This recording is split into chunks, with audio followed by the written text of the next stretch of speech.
जय श्री कृष्णा। राधे राधे। आप सभी का बहुत बहुत स्वागत है कृष्णा भक्ति चैनल में। नमस्कार दोस्तों, आज की वीडियो में हम बात करेंगे योगिनी एकादशी की व्रत कथा के बारे में। योगिनी एकादशी की व्रत कथा सुनने से ही मात्र सभी पापों का नाश होता है और सभी कष्टों से मुक्ति मिलती है। लेकिन वीडियो को अंत तक ज़रूर देखिएगा, कथा को पूरा सुनिएगा, तभी इसका पूरा फल मिलता है। वीडियो अच्छी लगेगी तो प्लीज़ एक लाइक ज़रूर कर दीजिएगा और कमेंट में जय श्री कृष्णा राधे राधे ज़रूर से लिखिएगा। योगिनी एकादशी की व्रत कथा समस्त पापों को नष्ट करती है। आषाढ़ कृष्ण एकादशी। धर्मराज युधिष्ठिर कहने लगे कि भगवान, मैंने ज्येष्ठ शुक्ल एकादशी के व्रत का महात्म्य सुना। अब कृपया आषाढ़ कृष्ण एकादशी की कथा सुनाइए। इसका नाम क्या है, महात्म्य क्या है, यह भी बताइए। श्री कृष्ण कहने लगे कि हे राजन, आषाढ़ कृष्ण एकादशी का नाम योगिनी है। इसके व्रत से समस्त पाप नष्ट हो जाते हैं। यह इस लोक में भोग और परलोक में मुक्ति देने वाली है। यह तीनों लोकों में प्रसिद्ध है। मैं तुमसे पुराणों में वर्णन की हुई कथा कहता हूँ, ध्यानपूर्वक सुनिएगा। स्वर्गधाम की अलकापुरी नामक नगरी में कुबेर नाम का एक राजा रहता था। वह शिव भक्त था और प्रतिदिन शिव की पूजा किया करता था। हेम नाम का एक माली पूजन के लिए उसके यहाँ फूल लाया था। हेम की विशालाक्षी नाम की एक सुंदर स्त्री थी। एक दिन वह मानसरोवर से पुष्प तो ले आया, लेकिन काम सख्त होने के कारण वह अपनी स्त्री से हास्य विनोद रमण करने लगा।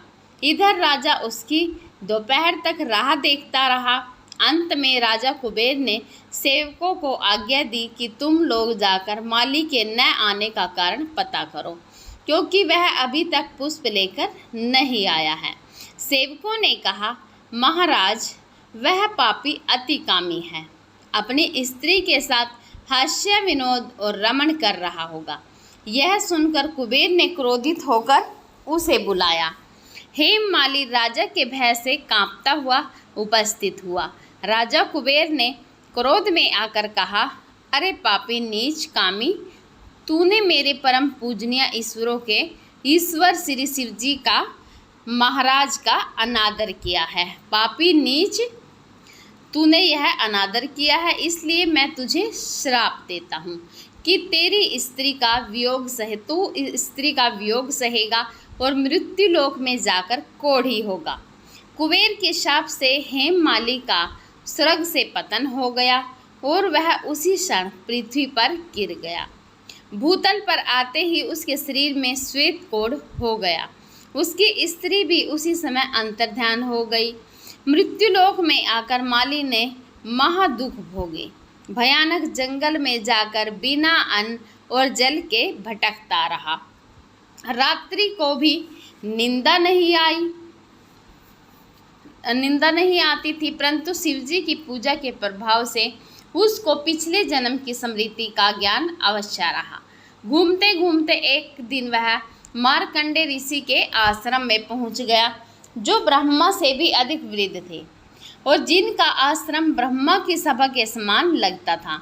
हेममाली वहां जाकर उनके पैरों में पड़ गया। उसे देखकर मार्कंडेय ऋषि बोले, तुमने ऐसा कौन सा पाप किया है जिसके प्रभाव से यह हालत हो गई। हेममाली ने सारा वृत्तांत कह सुनाया।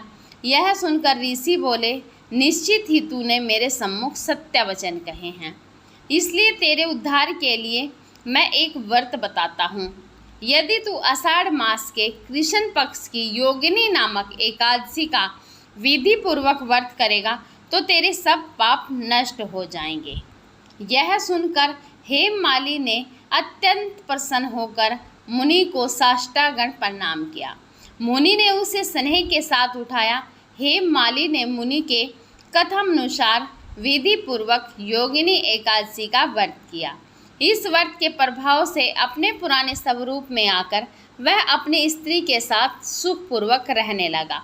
भगवान कृष्ण ने कहा कि हे राजन, यह योगिनी एकादशी का व्रत 88,000 ब्राह्मणों को भोजन कराने के फल के बराबर देता है।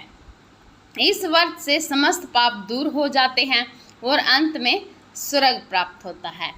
जो भी इस व्रत को धारण करता है उसके समस्त पाप नष्ट हो जाते हैं और वो अंत में सांसारिक सुखों को भोगकर वैकुंठ धाम प्राप्त होता है। उसको सभी सुखों की प्राप्ति होती है, उसको मनुष्य योनि में दुख नहीं झेलने पड़ते और अंत में उसे यमराज से भी कष्ट नहीं होता, वह सीधा वैकुंठ धाम जाता है।